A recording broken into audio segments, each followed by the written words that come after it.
যে লোকটা কোমর ভেঙে যাওয়ার কথা বলছেন তিনি তো নিজেই সোজা হয়ে দাঁড়াতে পারেন না। মানে রাজ্য সরকার যাকে আইনজীবী হিসেবে ওখানে পাঠিয়েছেন নয়, একদম হিসেব নিয়ে দেখাতে হবে, আমরাও হিসেব নিয়ে যাব। সেটা যদি উনি প্রমাণ করতে পারেন আমরা ওখান থেকে একদম লিখে দিয়ে আসবো যে কোনো ডিএ প্রয়োজন নেই। এই টাকাতে রাজ্য সরকারের মানে রাজ্যবাসীর উন্নয়নের কাজ হোক।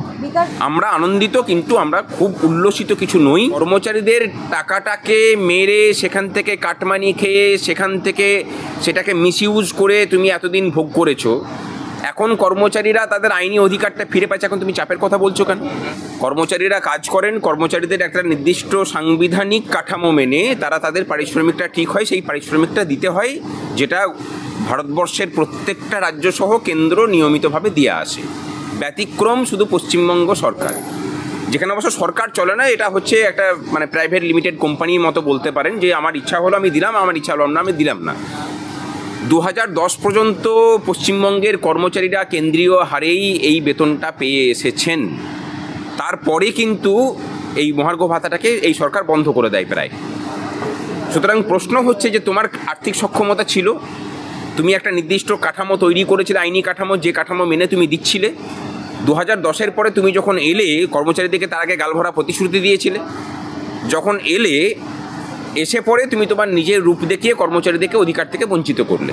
তাহলে কর্মচারীদের টাকাটাকে মেরে সেখান থেকে কাটমানি খেয়ে সেখান থেকে সেটাকে মিসইউজ করে তুমি এতদিন ভোগ করেছো, এখন কর্মচারীরা তাদের আইনি অধিকারটা ফিরে পাচ্ছে, এখন তুমি চাপের কথা বলছো কেন? আমাদের অধিকারটা চুরি হয়েছিল, সেই চুরির ধনটা আমরা কিছুটা ফেরত পেয়েছি, আমরা পুরোটা উদ্ধার করতে পারিনি। কর্মচারীদের টাকা মমতা ব্যানার্জির সরকার চুরি করেছিল, আপাতত সুপ্রিম কোর্ট তার 25% ফেরত দেওয়ার কথা বলেছে। এইটুকুই। আমরা আনন্দিত, কিন্তু আমরা খুব উল্লসিত কিছু নই। তার কারণ হচ্ছে যে এখনও 75% বাকি, তার সাথে তার ইন্টারেস্ট যোগ হবে। আর তার থেকে বড় কথা, বর্তমান রোপাতেও মানে বর্তমান যে বেতন কমিশন চলছে সেখানেও এখনও পর্যন্ত 37% বকেয়া রয়েছে। 37% মানে 55-র মধ্যে 37% বকেয়া। সেইটাকে নিয়ে যদিও সুপ্রিম কোর্টে কোনো কেস নেই, কিন্তু এটা নিয়ে আমরা লড়াই চালিয়ে যাচ্ছি। আশা করি সেটাকেও আদায় হবে। আর সুপ্রিম কোর্টে এই রায়টা, পরবর্তী রায় পজিটিভ হলে পরে ওর প্রভাব এর উপরেও পড়বে। টাকা তো কোনো সময়ই থাকে না, কিন্তু ওনার সাধের যেসব প্রকল্পগুলো হয় তখন দেখা যায় যে ঝুলি থেকে টাকাটা বেরিয়ে পড়ে। অনেক ভিখারিকে দেখেছেন তো, যে বাসে ট্রেনে ঘুরে বেড়ায়, খবর হয়, আপনাদের বিভিন্ন চ্যানেলের মাধ্যমে খবর করা যায় যে তার ফুটপাতের ধারে তার বিছানার তলা থেকে 2 লাখ টাকা পাওয়া গেল, 4 লাখ টাকা পাওয়া গেল, অথচ সে স্নানও করে না, খায়ও না। মানে এই যে অভ্যাস মানুষের তৈরি হয়ে যাওয়া, ঠিক ওই রকম ক্যারেক্টারটা আমাদের মুখ্যমন্ত্রী তৈরি হয়ে গেছে। কর্মচারীদের অধিকার দেব না, কিন্তু কেন্দ্র সরকারের সাথে ঝামেলা করে আমি আয়ুষ্মান ভারত চালু করতে দেবো না, আমি এখানে স্বাস্থ্যসাথী চালাবো, মানে যে স্বাস্থ্যসাথী থেকে কোনো পরিষেবা পাওয়া যায় না, তার জন্য আমি 7,000 কোটি টাকা খরচা করব। আমি দুর্নীতি করব, দুর্নীতি করার জন্য আমার 100 দিনের প্রকল্প বন্ধ হবে, তার জন্য আমি 7,000 কোটি টাকা খরচা করব। কেন্দ্র সরকারের আবাস যোজনা, প্রধানমন্ত্রী আবাস যোজনা, সেখানে দুর্নীতি হবে, কেন্দ্র দেওয়া টাকার হিসেব চাইলে আমি সেই হিসেব দেবো না, আমি বলবো যে আমি আমার টাকা থেকে খরচা করে দেবো। তাহলে সেই টাকাগুলো আসছে কোথা থেকে যদি টাকা না থাকে?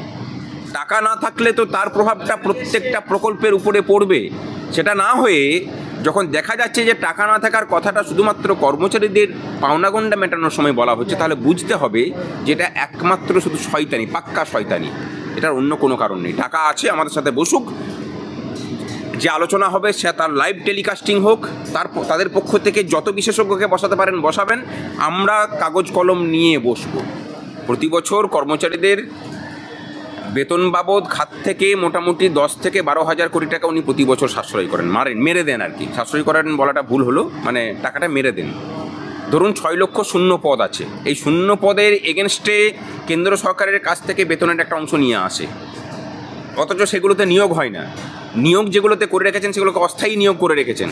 তাহলে এর যে ডিফারেন্সটা, এই 6 লক্ষ শূন্য পদের কেন্দ্রের কাছ থেকে প্রাপ্ত টাকার সেখানে খরচা না হওয়া, আমাদের জন্য কেন্দ্রীয় হারে ডিএর অ্যালটমেন্ট হওয়া, সেগুলো খরচা না হওয়া, এই যে হাজার হাজার কোটি টাকা, এই টাকাগুলো তিনি জাস্ট নয়ছয় করছেন, অন্য কোনো কিছু নেই। টাকা আছে, টাকা দেওয়ার মতো সদিচ্ছা নেই। যখন কর্মচারীদের ঐক্য প্রতিষ্ঠিত হয়নি, যখন ঘেউ ঘেউ কথা বলেছিলেন, তখন সংগ্রামী যৌথ মঞ্চ নামক ওনার প্রবল প্রতিপক্ষ ছিল না। এখন সংগ্রামী যৌথ মঞ্চের জামানায় আর একবার বলুন না যে ঘেউ ঘেউ এই শব্দটাকে উচ্চারণ করতে, বাকিটা সংগ্রামী যৌথ মঞ্চ বুঝে নেবে। কত উনি মুখ্যমন্ত্রী আর কত কোন মন্ত্রী আছেন বাকিটা আমরা বুঝে নেব। আদালত রায় দেয়, যাদের পক্ষে রায় গেল তাদেরও একটা দায়িত্ব থাকে সেটাকে আন্দোলন করে সেই রায়কে কার্যকরী করানোর। সরকার যদি না দিতে চায় তারপরেও যদি এই রাজ্যের কর্মচারীরা মানে চাতক পাখি হয়ে বসে থাকেন তাহলে তা আমি বলবো যে তাদের অধিকার পাওয়ার অধিকার নেই। আর যদি কর্মচারীরা জোট বেঁধে দলমত নির্বিশেষে পথে নামতে পারেন এই রায়কে মানে সুপ্রিম কোর্টের রায়কে ইমপ্লিমেন্ট করানোর জন্য, তাহলে অধিকার পাবেন।